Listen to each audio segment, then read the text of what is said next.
So I never grasped the concept that this was rape, Hmm. you know what I mean? Or sexual abuse for that matter, because it didn't feel like abuse. Who I need to be, coming from the heart, coming from the heart.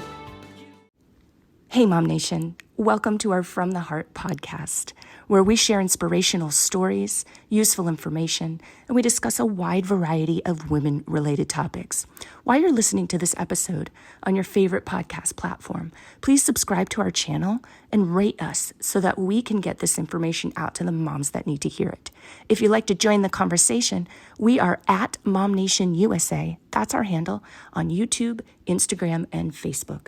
We hope you enjoy the show. Hello, everyone. This is Ryan Gilliam, Senior Mortgage Banker with Waterstone Mortgage. If you're looking to buy a new home or even refinance a current one, I'm able to help you find the best program and interest rate that fits your specific needs. You could call me anytime directly at phone number 480-635-3035 if you have any mortgage questions or if you're ready to get pre-approved for a new home purchase. Thank you. Hey, MOMnation, we are back with another episode of From the Heart. I am Katie, the founder of MOMnation, and I would like to welcome our very special guest today, Rebecca. Hello, Rebecca. Hi. Welcome to How the are you? show. Thank you. Thank you for spending a little bit of time with us today, Rebecca. Before we hop into your story and your reason for being here, I just wanted to shout out really quick to a friend of mine, guys. She is in Gilbert, right in downtown Gilbert. Such a cute little historic downtown Gilbert it is. And it's just the last couple of years, it's really been hopping. So check it out. Her name is Katie Logan, and she is a hairstylist, and she is with Hair by Katie. She's pretty darn awesome. She does cuts, colors, and has all sorts of specialties. Blondes is one of her specialties. So definitely check her out. Again, name Katie Logan. She is with Hair by Katie, and she is out of downtown Gilbert. All right, Rebecca, tell us your story, Hi. girlfriend. Tell us why you're here. So, I guess I'm sharing from the heart, obviously, about my story of child sexual abuse. And it's different than what a lot of people have experienced when it comes to sexual abuse as a child, because it's not really a rape story. I wasn't, I mean, I was raped, but I wasn't raped in the sense of what you would think of when you think of rape. It wasn't violent, it wasn't brutal. It was very mentally, but it was still sexual abuse. And it was consistent. It wasn't like how some, rape stories are, it happened once, twice, maybe three times, happened with maybe one, two different people, you know what I mean? It was with one person, and it happened we estimate from the time that I was about 5 or 7, all the way up until I was 14 years old. Um, and so I wanted to get on and kind of break my silence about my story. I'd never gone public with my story before because I didn't want to hurt people in my family who have been affected by it. But these stories are very important, especially when it comes to awareness and understanding that, you can get through it, even though it happened for like half my life, because I'm 30 now and it ended when I was 14. I am thriving. I'm a mother of two, I'm running my own business and all that stuff. And so, and we just bought our second house. So, little shout out to Katie there. Thanks.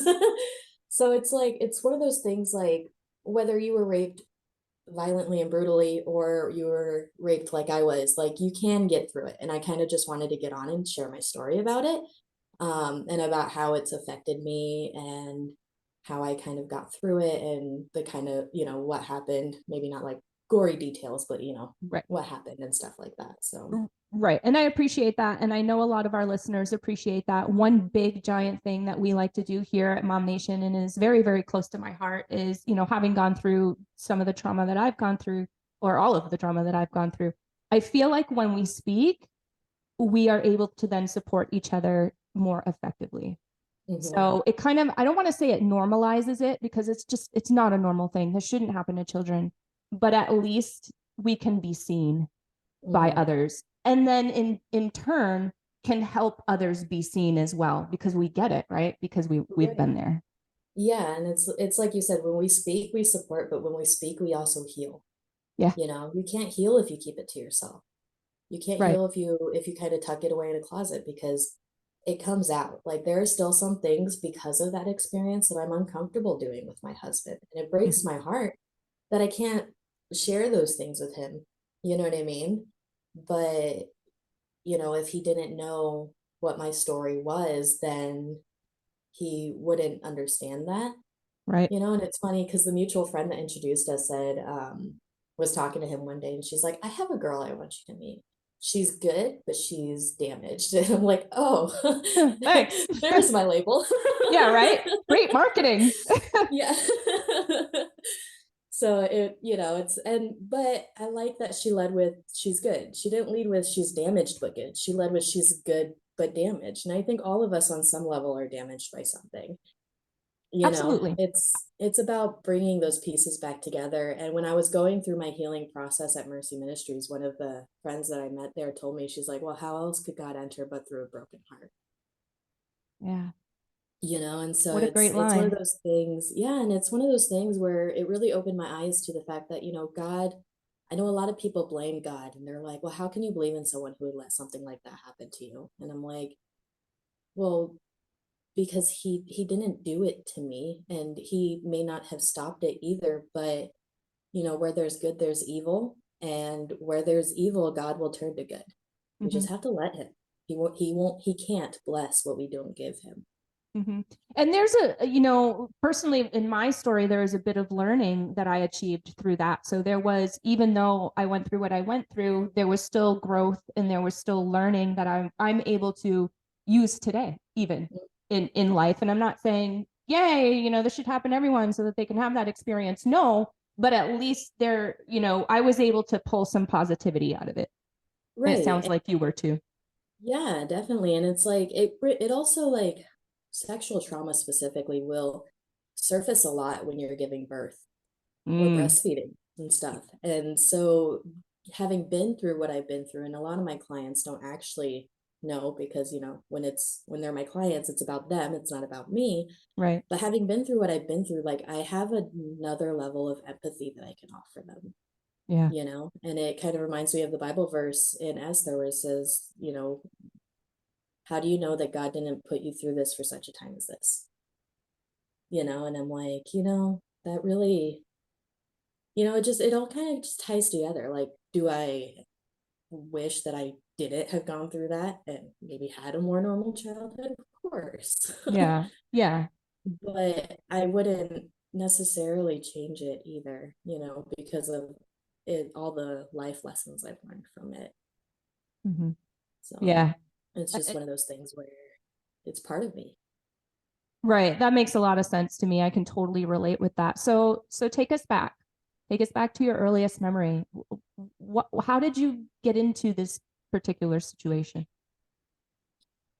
So I'm not going to use any names. That's one part of my healing I haven't quite gotten through yet is I don't like to say his name. Mm-hmm. It's um, understandable. but it was a family member by marriage who was my stepfather.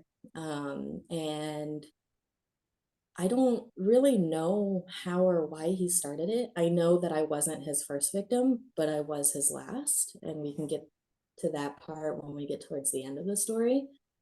Um, but he was my stepdad. And the reason why we estimate it to be about 5 to 7 was because when I was going through therapy, I was trying to remember when I started having my night terrors. And I Mm, had a night terror before my sister was born. So we estimated that it started before my sister was born. And she is, I think, 7 years younger than I am. okay. So that's kind of where we got it because a lot of my childhood is very hazy. It's very hazy because of everything that I tried to block out. So I don't exactly remember when it started. You know what I mean? Mm-hmm. I do remember that he would, you know, he did a lot of grooming. buying me presents, but telling me that they weren't, or telling me that I had to tell other people it was for them. Like he would buy me jewelry, but I had to tell my mom that it was her jewelry. So you didn't actually with, get it. She got it. right. But he Ah, said it was for me. Which to a 7-10-year-old made me feel super special because it was like solid gold and stuff like that. You know what I mean? right. And then, you know, it went on to, we would go on these special driving lessons, you know, with where it was just me and him. He took me horseback riding once for my birthday, where it was just me and him. And of course, a lot of that was grooming, but a lot of that was also so he could get me alone. Mm-hmm. And he groomed me so well that he always made me believe that I wasn't doing anything wrong. He said that I wasn't sinning. He said that I was perfect and beautiful and that, you know, I wasn't doing anything wrong. And it didn't feel wrong because he never physically hurt me. Mm-hmm. A lot of what he did with me was oral. He never actually took my virginity. Mm-hmm.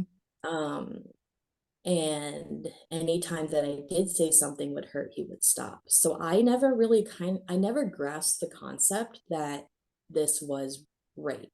Mm-hmm. You know what I mean? Or sexual abuse for that matter, because it didn't feel like abuse. And when Everything that you're I a learned about kid, abuse. you don't know. Yeah. And it's like, and everything I learned about abuse was like, it's painful, you know, it's painful, and there's bruises and there's marks and there's signs, you Mm-hmm. know. Um, every time that I saw him, it would happen. Sometimes it would be at the house, sometimes it would be on our special driving trips. Sometimes he tried to get my friends involved, which made me feel really guilty because I thought if I invited my friends to these driving lessons that he wouldn't do anything.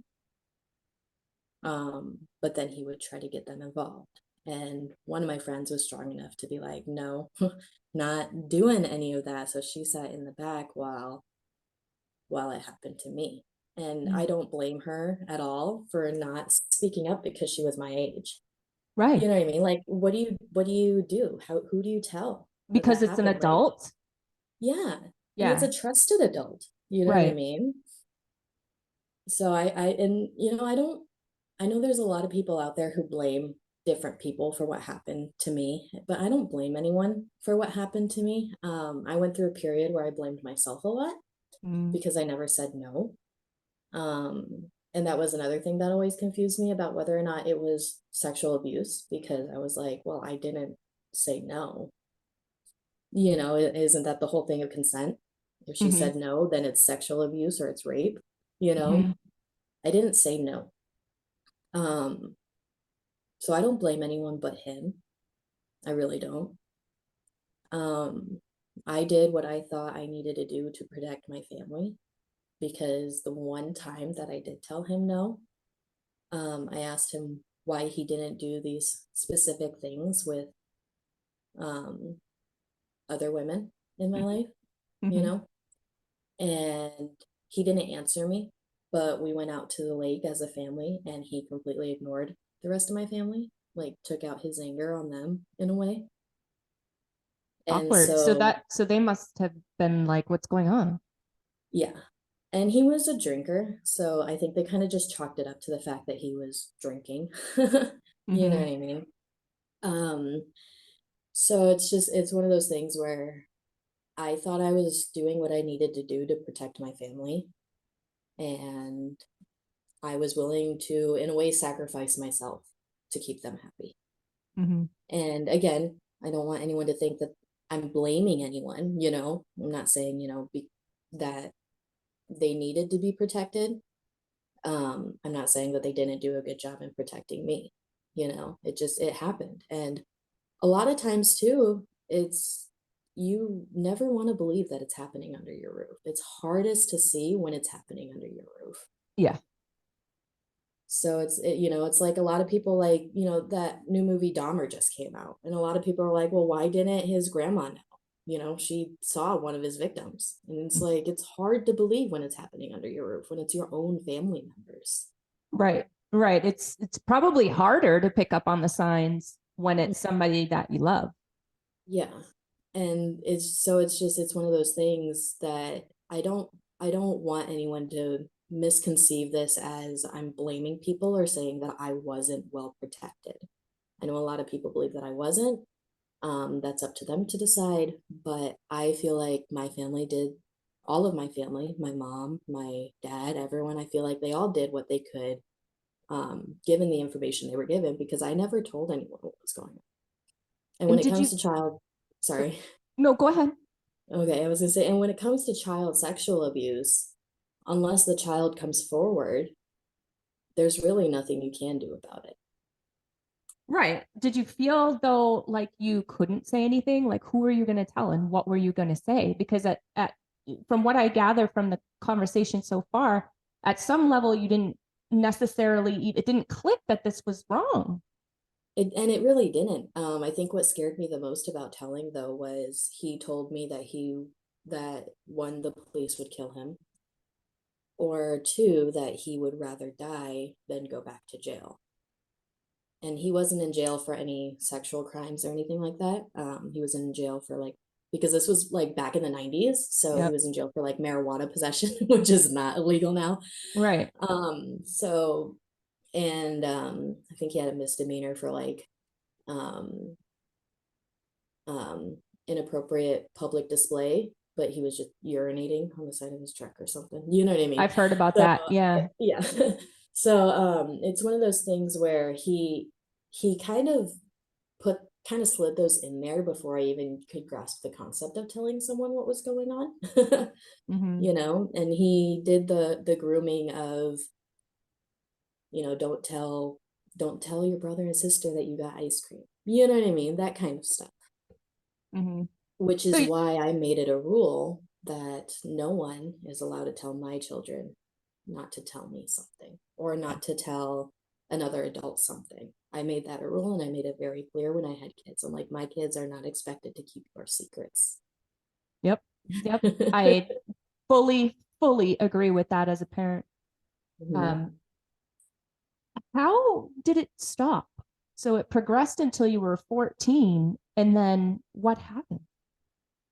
So there were a couple times where it almost came out, but of course I didn't want him to die because that's what he told me would happen. Yeah. So I kind of covered it up. There was one time I had written in a journal about one of our driving lessons, and my dad called a social worker. And when I figured out it was because he had read my journal, I pulled out all those journal entries before the social worker got there. And I told the social worker, I was just talking about the driving lessons and that they were a secret because I was not old enough to drive, Mm. you know? So there were a couple of times where it almost came out, but where it finally came out was actually my mom was the one who stopped it. She kind of swooped in as the hero at the end, you know what I mean? Mm-hmm. And I don't know what prompted her to do this, but I remember this day exactly. Him and her got into a really massive fight again because he was drunk again. He was almost always drunk before noon. Oh, geez.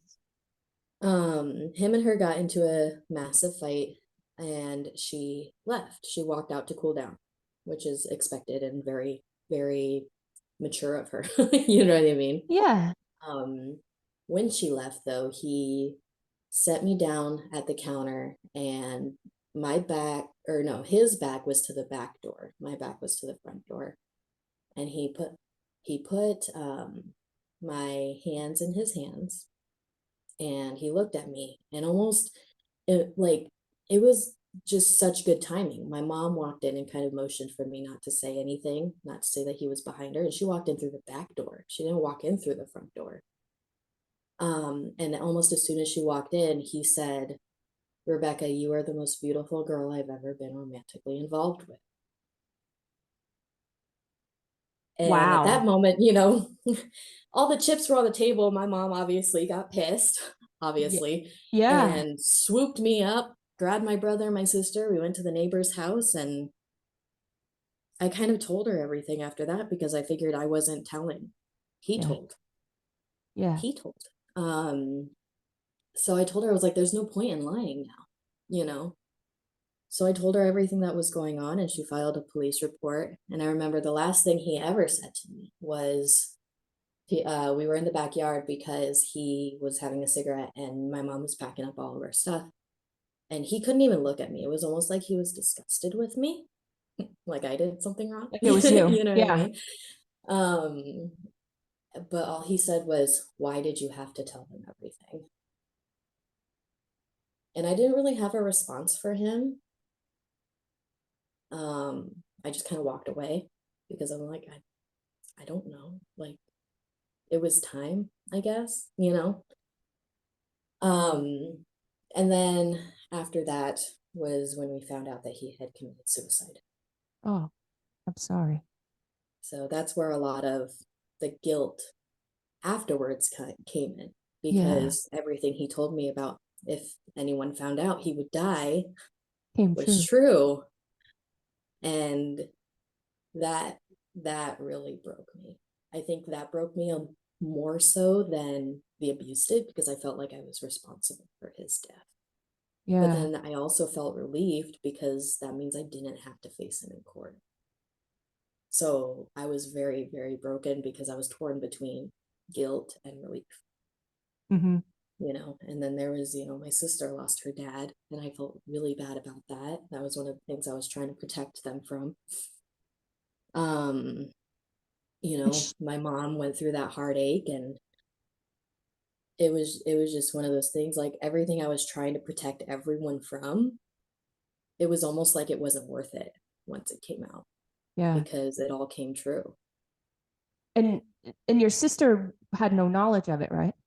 Right. That was actually one thing where I figured if he was doing it to me, he wouldn't do it to her.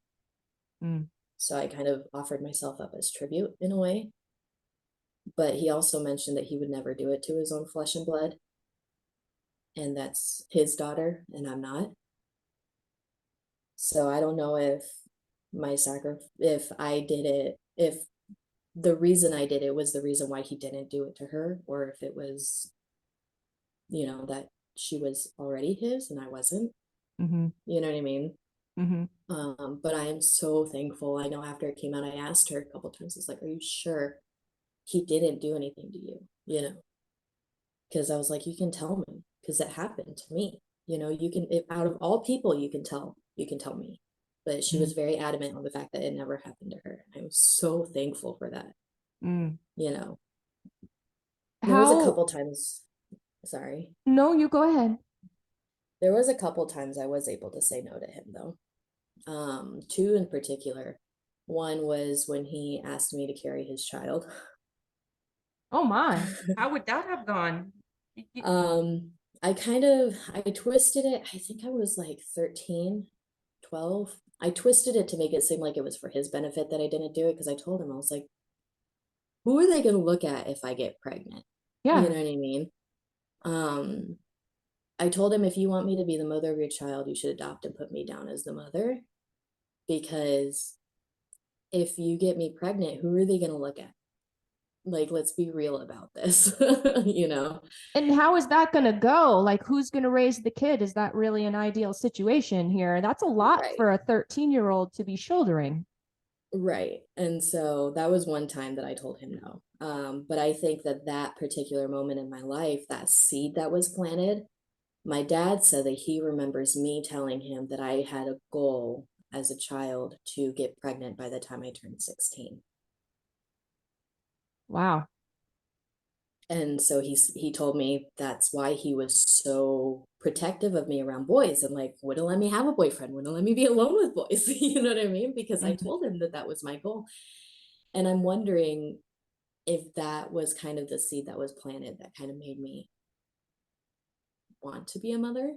You Mhm. know, thankfully though, I didn't have kids until I was, you know, ready to have them mentally, emotionally, physically, because a Mhm. 13-year-old is not physically ready to have kids. Mm-mm. So it was what, 26 when I had my first kid. So kind of, Big difference. I was, Yeah. yeah. Yeah, So but it makes you grow up, unfortunately, really quickly. And so, you know, I had a similar experience, not the exact thing, but I grew up so quickly that I did start to kind of think about those things that adults do. Yeah, like I remember it was like always my lifelong goal to like be a stay-at-home mom and have kids and raise a family and stuff like that. You know, my grandma used to joke about how I was born in the wrong generation.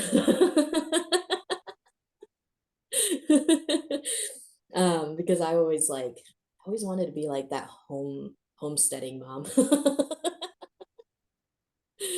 Well, And I mean, I'm you're kind of living living it. that. I know Yeah, you I'm have your living own that. business and it's very successful and amazing, but you're kind of living it. I mean, And I'm homeschooling and I'm a stay-at-home mom primarily, you know, yeah. and yeah, so it's all pretty good. You know, we don't have the farm and everything, but like I was dreaming of like a Laura Ingalls Wilder type life. Well, you got time. You got lots of time. You are super young. You have all kinds of time for the farm to come. So tell me about the relationship with your sister, you know, and I'm sorry for her loss and the loss, you know, that your family had endured. And I'm sure that that affected her, especially finding out about, you know, maybe what the catalyst of that was. Or obviously this man had some other demons in his closet, you know, besides what was going on with you. Um, but did that affect your relationship with your sister negatively, positively? How did that go? Um, our relationship pretty much stayed the same. Like she never blamed me for the abuse. She never blamed me for the suicide.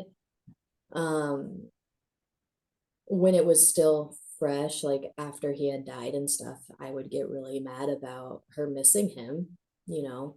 I would get mad at my brother too because my brother missed him and I actually told my brother once, I was like, how could you? I was like, do you know what he did to me? And he's like, yeah. I'm like, how could you miss someone like that? I was so mad at like everyone. And I think that that comment may have affected mine and my brother's relationship. We're not as close anymore, but we are still pretty close. Like we don't get me wrong, we are still pretty close. We're just not like besties. Is that his child? um my brother, no. Okay. Um So your brother's older than but you? my brother's younger than me, so I'm the oldest. Oh, okay. But I think that filled my brother with a lot of guilt when I said that because he's a year younger than me, and so he was 13 when my stepdad died. So I don't think he even knew how to process everything that had happened to me, to my stepdad, and like what all that meant when I kind of lashed out on him. I did make a comment to my sister that I got into a lot of trouble for, and I regret to this day having made that sister, or having made that sister, having made that comment to her. After he had committed suicide. I don't remember exactly what we were talking. We were talking about like something about God or church or something, and she had mentioned, she said, well, my dad didn't believe in God, and without even thinking, my adolescent brain would like just blurted out, well, yeah, you see where that got him. Oh And boy. I felt so bad. I got into so much trouble for that. Deservedly so. You know Yeah. what I mean? Like that is uncalled for. But she never blames me. I don't even know if she remembered that comment. She probably does now if she ever listens to this podcast. Um, but she told me that she's never blamed me for any of it and stuff. And Good. I don't blame her anymore for missing him. I know as an adolescent I did when it first started because I was like, how could you? You know, like I felt a little betrayed, but it never really affected our friendship. It never really affected our sister relationship. We're still very close. Good. She doesn't live nearby anymore, so we're not as close as we used to be, but that's more because of like distance and stuff. Um, but we still make an effort to see each other. I mean, more so, she makes more of an effort than I do. I should make more of an effort. But you know, gas prices are horrendous. Ridiculous. No joke. Horrendous.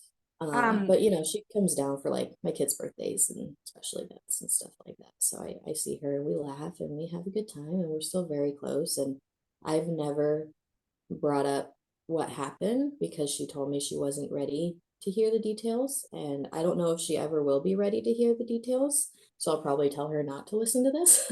Yeah. You know what I mean? But I don't blame her for not wanting to know, because I mean, really, who wants to think of their father like that? You know? Well, and especially now that he's passed, and she probably just wants to remember the good times and the good parts, and that's totally understandable. I mean, it's not her situation, Right. And it's totally okay. Like, her wanting to remember the good stuff of him is not a betrayal to me. And I had to come to terms with that. You know what I Yeah, mean? that's I tough. had to really come to terms with that. But her, I'm not going to blame her for loving her dad. I'm not Right. going to, you know, because aside That's from behind closed doors, he was a good guy. Yeah. And that's If you think super about big of you, and really difficult to do. And I'm sure that you had to dig through a lot of anger, and you had to unpack just a lot of shit to get there, especially with being as young as you were. I mean, there's a certain, no matter who you are, there's a certain maturity level you're at when you're a 13, 14, 15-year-old. it. Hmm. So how did it affect you um, in everyday life? And, after it came out, and like, how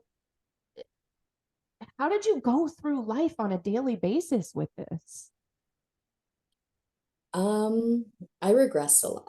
So because it had gone on for so much of my life, and because he wasn't physically hurting me, there was a lot of oxytocin released during it. I always feel bad when I say that it felt good, but that was his goal. His goal was to make me feel good. That way I didn't think it was abuse. You Right. know what I mean? Um, so with growing up with all that, once it was gone, it was almost like coming off of a drug high. I'd I imagine. became very promiscuous, searching for love through sex. Because that's what I pictured sex was, you Mm-hmm. know. Or that's what I pictured love Love was was right. a catalyst, through sex to get to love.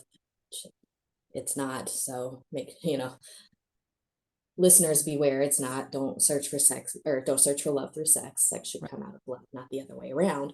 Right. um but I regressed. I became very promiscuous. I also, everyone kept telling me it wasn't my fault, and I felt like no one was punishing me for the part that I partook, because I never told him no.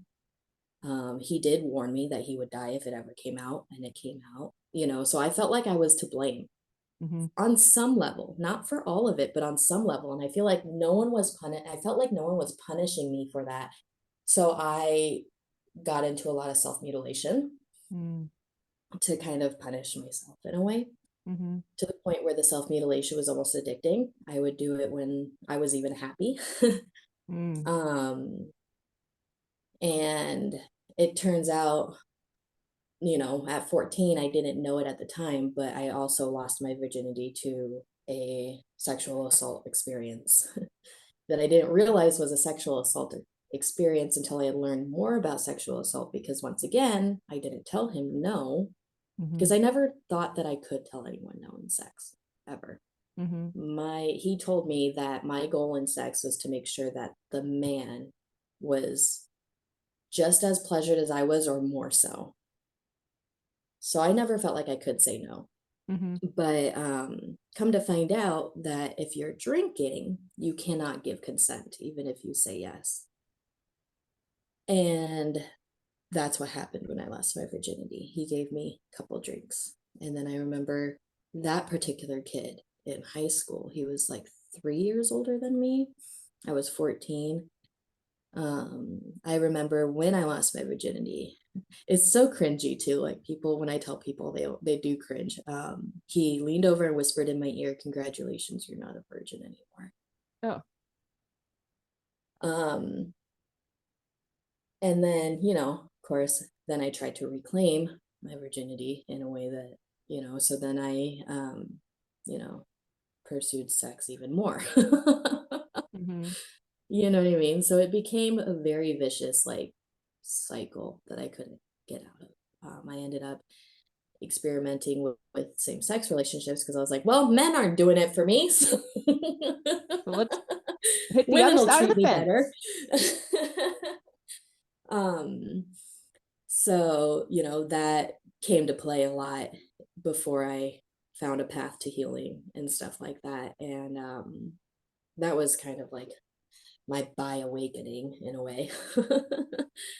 um, I got into drinking and smoking, started smoking when I was really young. And I never did drugs though. That was the one thing I never did. Never Good, did drugs. good, because that can be But a definitely, whole interesting ball game to add on yeah, top of this stuff. yeah, but definitely, it definitely took a lot of searching to kind of figure out that what I was doing was perpetuating the cycle, not ending it. Mm-hmm. And he still had a lot of control in my life, even though he wasn't there anymore. Like there was one time at school, I got called into the principal's office because a worker wanted to speak with me. And this was before I had found out he had passed. And the entire walk there, I didn't know it was a social worker, but the entire walk there, I was in a state of panic, thinking that he was coming to pick me up. Because I didn't know what he was going to do, if he was going to be mad or anything for me telling, Mm-hmm. you know. Um, but then it was a social worker, so it wasn't him, because we got restraining orders and stuff like that. Like my family really stepped up in a way that, like a lot of stories that are like mine, they didn't blame me for it. They didn't blame me at all. They didn't tell me that I was just imagining it. Like they took my word for what it was. Like, you said that this happened to you, then this happened to you, and we're going to end it. We filed police reports, we got restraining orders. My mom got a restraining order on him. My dad and my aunt filed police reports. They were prepared to take it all the way to court if he hadn't passed. They were prepared to take him all the way to court. See, in a lot of people's situations, there's gaslighting and there's all those things Mhm. that you just rattled off that your family didn't do. So, I mean, kudos to your fam for sticking Yeah, to, on your side and supporting you. yeah, I am so thankful for them, because they didn't do a lot of what I hear in stories, you know what I mean? And again, like I said, I don't blame them when it was going on, because when it was going on, they didn't have a definitive answer that it was going on, so there was really nothing they could do. Mm-hmm. They did what they could with the information that they had at the time. My dad had a couple of he told me that there was a couple of things that stood out to him, that he didn't seem normal. So he tried to get me to talk, but I wouldn't talk, you know what I mean? He tried to get that social worker to investigate when he read my journal, but I, gaslighted the social worker. And so it's one of those things where, like, they did what they could with the information that they had. Mm-hmm. But in a lot of cases of child and adult sexual abuse, there's not much you can do unless the victim comes forward. Right. And unfortunately, a lot of victims don't. And and that's kind of why I wanted to break my silence 15 years later. Is, if you are a victim of it, then you need to come forward, you know, and it's not going to stop unless you do come forward. Mm-hmm. And especially because, unlike with, killings and or like rape cases that end in a killing, or bank robberies or any other kind of crime, there's no evidence. There's zero evidence unless you Right. walk into a hospital immediately after it happens without taking a shower. There's zero evidence. And coming from someone who knows, the first thing you want to do is shower. You don't want that on you. You know what I mean? Yeah. I remember in high school though, they did file a report before or after. My high school got a little bit involved after all this happened, because I was still kind of processing what had happened. And I wrote a poem for English class about the dirt that I felt, about how dirty I felt. Mm-hmm. I don't remember exactly what it said, but it was enough to get my English teacher involved. And of course, I had to explain to her, that he was passed, it was done, I'm in therapy and stuff like that. Um, but, there's, I mean, you can, just because there's no evidence, you can see signs. Like, there's signs in the children, you know, they're going to be a lot more mature. than they should be. They're going to know stuff that they shouldn't know. They're Right. going to like hold themselves differently. They're going to walk differently, talk differently. They are going to either want to shower with someone of their same sex, or they're not going to want to shower with anyone.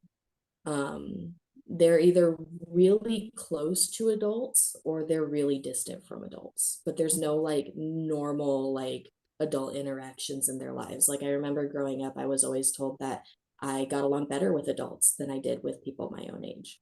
Hmm. And I guess they kind of saw that as, oh, she's so mature for her age, you know what I mean? But I don't know if maybe that was me seeking more stability from adults. Because the kids my age didn't have a lot of stability and they didn't understand adult stuff like I did. Mm-hmm. But there are signs, and each case is also very different. For example, some signs that were going on in my case were, those private driving lessons, Yeah. which seemed innocent. They seemed innocent because honestly, he took my brother and my sister on driving lessons too. Oh, so there was no reason to question it. Mm-hmm. And when he took me horseback riding by myself, it was a birthday gift. Mm. So there was really no reason to question all that stuff. But some of the signs that did come out were every time that him and my mom would come pick us up for our biweekly visits, because my dad had custody, Mhm. my mom would get out of the front seat and I would get in the front seat. And Of he course, asked her to get out? Or how did that well, go down? I don't know how that came about, but I'm significantly taller than my mother. Mm-hmm. My mom's so cute. She's so short. If you've met my mom, you'd think she's like the most adorable little person ever. She's awesome. She's super great. Um, but we always said it was because I was taller than her, so I fit better in the front seat. But that's one of the Mm. things my dad noticed was, his wife or girlfriend at the time should be sitting with him in the front seat, not the child. Not the kids. Yeah. Other signs were I like had almost this aggressive hatred towards adult men in my life. I never Mm. trusted any adult men, even my own dad. I was very, very against him. Of course, me and my dad now have a very, very good relationship now. Right. But I never trusted anything my dad said. I never, until he was gone. He was a truck driver. I never actually like loved him until he wasn't there. Mm. I was, another sign was my stepdad's sister had pointed out. She said it was a little strange that at my mom and my stepdad's wedding, I wore the exact same dress that she did. He Mm. bought us identical dresses. How old were you? Um, I don't even think I think I was like 13. I don't think they were married for like even a year before he had committed suicide. So it was well Um, into yeah, the scenario. they were dating for like 10 plus years before they got married. Um, so, there was, and I saw actually something on TikTok yesterday about that where the mom shared this special moment with the daughter. She saved pieces of dress so that her daughter could have the same dress, but her daughter was like 4, 5, and it was kind of like a surprise to the dad. It wasn't the dad doing it. Mm. He was the one who bought me and my mom identical dresses for the wedding. Um, so yeah, and then there was also adults in my life had told me that it was almost unnatural how I looked at him, almost like I was in love with him. Mm. And I was so young, you know what I mean? They said that I was too attached to him. So you So had a good relationship with him as far as they were concerned, yeah, or as far as what people saw. it was almost too good for a stepdaughter stepdad relationship is what they were saying. Like it wasn't that I looked up to him as a role model or a father figure. Like they said, when you would watch us talking and we wouldn't know you're watching us, like I would look at him as if I was in love with him. Like he was the best thing in the world. Mhm. um But he made you feel like you were the best thing in the world. So that mhm. seems quite logical. Yeah. And of course I didn't know what love was, so I didn't Right. know what kind of looks I was giving him. Right. Right. You know, my mom had pointed out that it was a little weird how insanely jealous he got anytime I talked about a guy friend of mine, or when I did start dating. Not that I was allowed to date, but you know what I mean. But when Um, those feelings started coming and boys yeah, probably started turning their head and he would get extremely jealous, and she got uncomfortable with that. So she would talk to some of her friends and was like, "This isn't normal." You know, she did see signs. Mhm. I remember one time had a friend, her name was Marissa, but she went by Mo. And of course, back then in the 90s, you know, Mo was typically a dude's name. A guy, yeah. And, you know, he would not listen to the fact that I told him that it was a girl. He was adamant that it was a guy, and that, you know, so he was extremely jealous when guys started entering my life. And my mom noticed that. But of course, people gaslighted my mom too. So, you know, that's part of why I don't blame her either, you know. Mhm. She would talk to her friends about, like, you know, he's doing this, or he's taking her alone. Like, is that normal? And they'd be like, "Oh, you're overreacting, you're being crazy," you know, and Mhm. all this stuff. And, you know, and then Something was going off in her radar. yeah. And, you know, so everyone's like, "Well, why didn't your mom just leave him when this was going on if she saw signs?" And like, well, she saw signs, but everyone made her feel like those signs weren't there, and that she was crazy, you know? Right. Right. And when you're the only one seeing signs, because she doesn't talk to my dad. So it's not like she knew my dad saw signs or anything, you know what I mean? Right. And you have no reason to leave him. You really start to think that you're crazy for thinking these thoughts, you know? Mhm. Especially because outwardly he did seem like a very good father figure. Well, and you weren't saying anything too. Right. And I didn't say anything. So if you And had that, been, obviously, if you had said something, then, it likely would have gone a different direction. And not blaming you mhm, for that. I absolutely understand why you didn't, but I understand why she did what she did too. right. And, you know, and then, and like I said, when she did find out, you know, she took us immediately. She took us Mhm. away immediately. She filed restraining orders. She filed police reports, you know. She apologized to me so much. And that made me feel really bad because I didn't blame her for any of it, you Or know. didn't want her to feel, I mean, no need for anybody else to feel more pain, right? Right. And, you know, so it's one of those things where, you know, unless the victim comes forward, like, while there are signs, and each sign may be different for each case, unless the victim comes forward, there's no actual evidence. It's all hearsay. Yep. It's all circumstantial, you know? And even after a victim comes forward, there's still sometimes no evidence, unless, like I said, you walk into a hospital immediately after it happens without showering. Don't Hmm. change your clothes, you don't shower, you don't do anything. I mean, it happens, and then you immediately walk into a hospital. Right. Because, you know, especially if you are penetrated, where I wasn't, the sperm can only has a certain shelf life, you know, so you You're have to go like immediately. right. Otherwise, your evidence deteriorates, basically. Exactly. Yeah. So it's sexual abuse is one of those really, really hard topics to both prove and disprove. Yeah. Yeah. Do you have any, and I feel like we need a part two because I have so many questions for you, like about what happened after and going through recovery. So I would love to have you back if you would want to, totally up to you, but I would love to have you Yeah, back I'd on so we can totally talk be down for that. through that part. But we are kind of out of time and I'm so sorry. Before we go though, and I know you've kind of peppered in some advice throughout the show, but is there anything that you haven't said that you would like to say for those listening out there that may be, keeping these things close to the chest and not sharing, or maybe they have shared, and just any advice at all for somebody that might be going through the same thing that you did currently? Listen to your instincts. I was told that, you know, I was perfect and I was sinless and I wasn't doing anything wrong. And at times it did feel very good, but the fact that I knew I couldn't tell anyone was an instinct that there was something going on that shouldn't have been.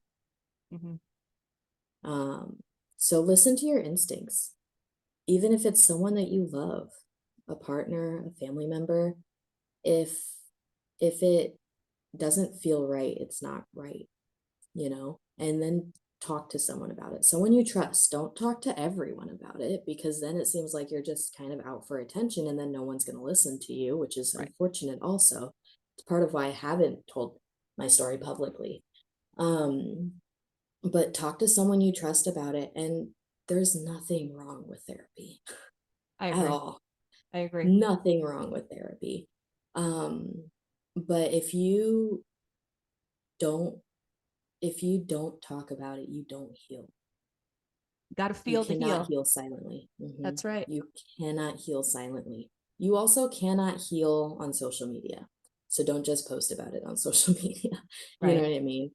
You Right. cannot heal on social media. You cannot heal silently either. You have to be with people that you trust in order to heal. But you have to talk about it first. Don't be afraid to come forward, because we need people to come forward.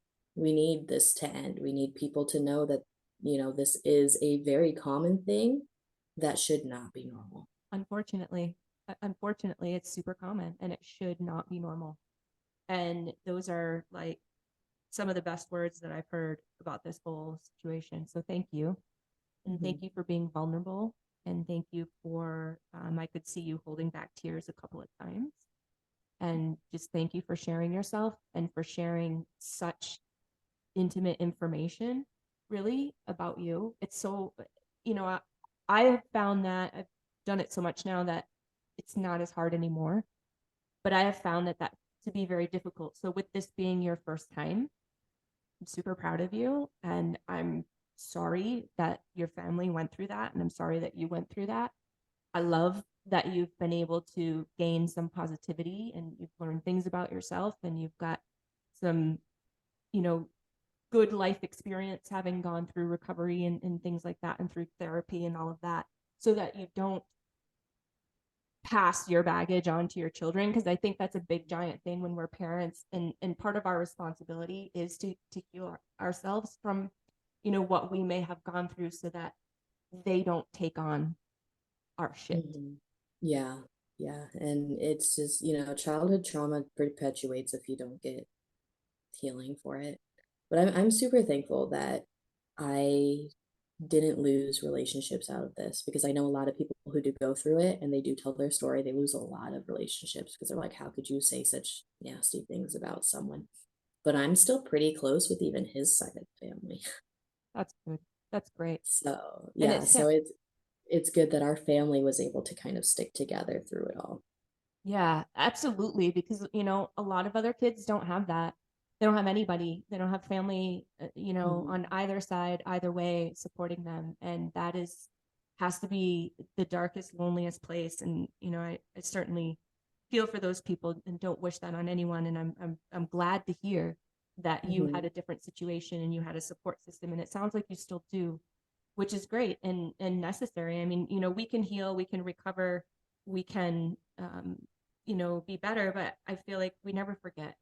And the fact that you have people that are there to support you through thick and thin, and through the things that you go through even now as an adult, is definitely something to be grateful for, and I know you are. So Yeah, and I want to let all the listeners out there know that if you are dealing with this, whether as an adult or a child, and you don't have a support system, I want them to know that they can reach out to me if they need to. oh, that's amazing. Thank you. How can they do that? So so they can reach out to me. My contact information is actually on my website, which is familyblessingsaz.com. I'll put that in the show notes. Yeah, and I can even send you my contact information to put in the show notes as well for anyone who wants to reach out directly to me. Even if you're not pregnant, like it's a doula website, but if you're dealing with this, then and you need someone to talk to, I may be a stranger, but I'm a stranger who will listen and on some level understand. But I also really don't like it when people have told me, oh, I understand, I've been through it, because they may have gone through it, but they don't understand how it's affecting me. Yeah. We all go through things differently, even if it's an identical situation. Totally agree. So I'm not going to sit here and say I understand, but I am extremely empathetic about it, and I will listen to you until your lips fall off. And I know this to be true because Rebecca and I have had some wonderful conversations. I thank you so, so much again for being here. And just wanted to shout out to all of you guys. If you're interested in being a guest on the show, just like Rebecca was, she so graciously spent her time with us today. Please follow us at MOMnation USA. That is our handle. We're on Facebook. We are on Instagram. We are on YouTube. Give us a like while you're there and shoot us a message. Let us know why you'd like to be a guest on the show. If you are the audio version type and maybe you're listening to this while you're running or you're driving to work or whatever it is on your favorite podcast platform, please subscribe to our channel. It is MOMnation Talk Radio. We would love it if you would download these episodes and rate us so that way we can get this information out to the ears that need to hear it. Thank you so much, Rebecca. Thank you, Katie, for having me on. Bye, guys. Bye.